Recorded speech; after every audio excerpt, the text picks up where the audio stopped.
नमस्कार दोस्तों, आप देख रहे हैं खबर मऊ से। और एक जमीनी विवाद है, आइए उनसे मैं परिचय जानूंगा कि ये कहाँ का जमीनी विवाद है और क्या इनका नाम है। आप अपना मेरा एडवोकेट नागेंद्र गिरी है। मैं सिविल कोर्ट मऊ में प्रैक्टिस करता हूँ। किस तरह का मामला है आपका? ये थाना हल्दापुर का मामला है। निवासी ग्राम बढ़िया पड़ेगा, जो घुड़सड़ी के पास में है। मेरा रतनपुरा ब्लॉक पड़ेगा। ये जमीनी विवाद है। मैं सिविल कोर्ट मऊ से 17/2/26 को स्टे इस जमीन पे लिया है, जो काटा संख्या 603/40 का है।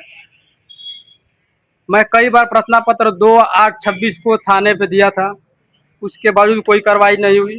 फिर पुलिस अधीक्षक महोदय को हम 3/8/26 को दिया, उसके बाद भी कार्रवाई नहीं हुई।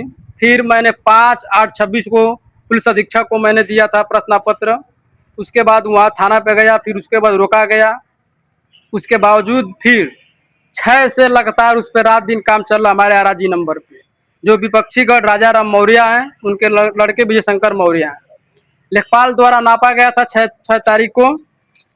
जो रामेश्वर मौर्य लेखपाल का नाम है हमारे, वो उनके हमारे विपक्षी के रिलेशन है। वो सही जमीन जो नापी नहीं जा रही है। 72 से लेके चकबंदी हमारा चकआउट वहीं स्थिर था। आज भी जो 2015 में चकबंदी हुई, वही राज्य चकबंदी विभाग ने वहाँ हमको खूटा गाड़ के दिया था। उसके बावजूद भी वो अपना उस पर रात दिन काम कर रहे हैं। थाने पे कोई सुनवाई नहीं हो रही है। जो हमारे बीजेपी के जिला अध्यक्ष रामेश्वर मौर्य जी हैं, उनके दबाव में पूरा थाना है। मैंने कल 9 तारीख को गया था एसओ साहब को देने के लिए, वहाँ हल्दरपुर थाने पे ये प्रार्थना पत्र नहीं लिया गया। जो ये प्रार्थना पत्र है, मैं आपको दिखा रहा हूँ सर।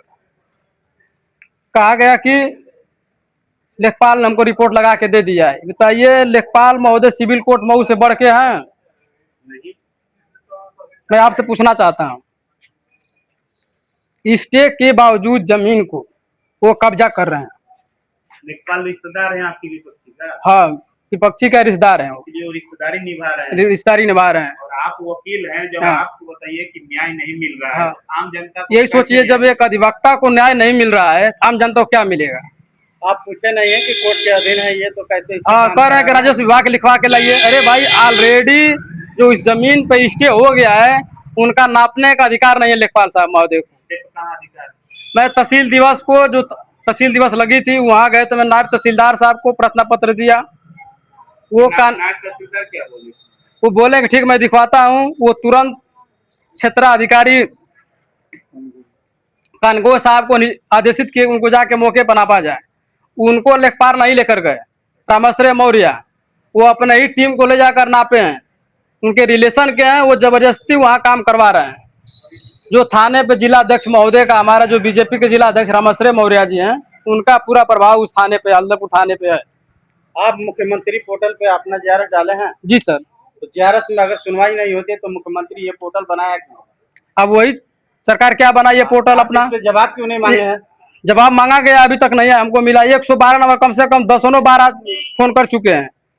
आती है पुलिस, एसओ साहब से बात करके चली जाती है, और उस पर रात दिन काम चल रहा है। मैं वीडियो आपको दिखाना चाहता हूँ। हाँ, मैं हाँ, जो काम चल रहा है, रात दिन काम चल रहा है उसमें। ये हमारे बड़े पिताजी हैं। ये भी बुजुर्ग हैं। आप बताइए, बुजुर्ग की अवस्था में थाना और तहसील, यहाँ आज आप लोग आए। अच्छा, तो यहाँ जो आप लोग आए हैं, जिला मजिस्ट्रेट डीएम साहब के यहाँ, तो यहाँ क्या आश्वासन कुछ मिला? मैं डीएम साहब को प्रार्थना पत्र आया था देने के लिए। मैं डीएम साहब मौजूद नहीं थे, तो मैं सीआरओ साहब को मैंने अपना प्रार्थना पत्र दिया है। सीआरओ साहब कहे कि मैं ठीक है, मैं इसको दिखवाता हूँ। इस तरह हमको आश्वासन आज 2/8/26 आज तक मिल रहा है। कोई उस पर प्रभाव नहीं पड़ रहा है उस विपक्षी के ऊपर। आपके जमीन पे, वो जमीन कोर्ट के अधीन है, फिर भी उस पर काम कराया जा रहा है। और वर्तमान की सरकार है, तो किस तरीके से इस सरकार को धन्यवाद आप देना चाहेंगे? ये कहती है सरकार कि मैं गरीबों के लिए हूँ, वो गरीबों के लिए नहीं है सरकार। ये जो उन्हीं के सदस्य हैं, बीजेपी के जिला अध्यक्ष बनाया गया है, उनके साथ रहते हैं विजय शंकर मौर्य, जो कुछ दूर के रिलेशन पड़ते हैं। लेखपाल भी उन्हीं का रिलेशन है। तो जिला अध्यक्ष का पूरा दबाव लेखपाल पे और थाने पे, तो क्या जबरदस्ती काम कराया जा रहा है रातों दिन। लेखपाल चाहे कानून, ये कोर्ट से बड़े हो गए हैं क्या? अब अपने को बड़े मान रहे हैं सर। आगे क्या करने वाले हैं न्याय? न्याय नहीं मिला वो अपना वॉलंटियर डाल लेंगे, हमको कोई हमारा जो प्रार्थना पत्र है जो स्टे उसका कोई मान्य नहीं है। सिविल कोर्ट से ये बढ़ के हो गए हैं। सोचे कि एक अधिवक्ता को जब न्याय न मिले, आम जनता का क्या मिलेगा न्याय। धन्यवाद।